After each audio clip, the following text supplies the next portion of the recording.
Alright, so here's the problem. 1995 Ford f350 4x4 with a 7.3 liter turbo diesel. That's the truck. It's a big one. Has diesel fuel in the antifreeze. If you can see,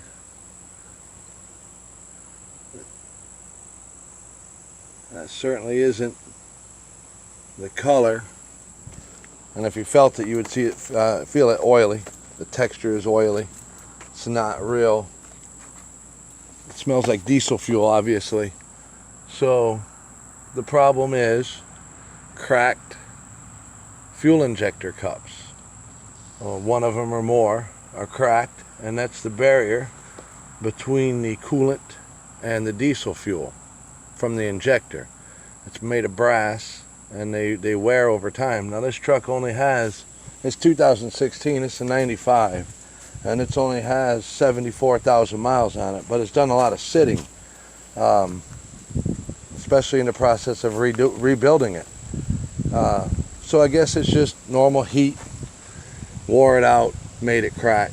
So this is, I've taken most of the intake system off all the way to the turbo through the air cleaner to get to the rocker arm cover so I can pull the fuel injectors out. I have to order the injector cups, which I can actually pick up today at Napa, but the removal tool and the insertion tools have to be ordered. So it's going to be a few days before I can get it together. They say it's about a one-day job, so I'm going to split it into a few by taking it apart today and waiting for the new parts to come in to remove those and then replace them and then put it back together.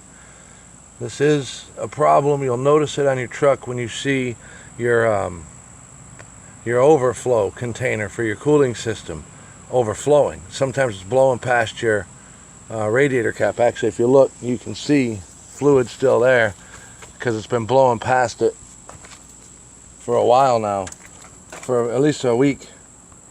And one of the things you'll notice is the hoses get spongy. This return hose to the overflow is really bad, and the overflow, I've already drained it.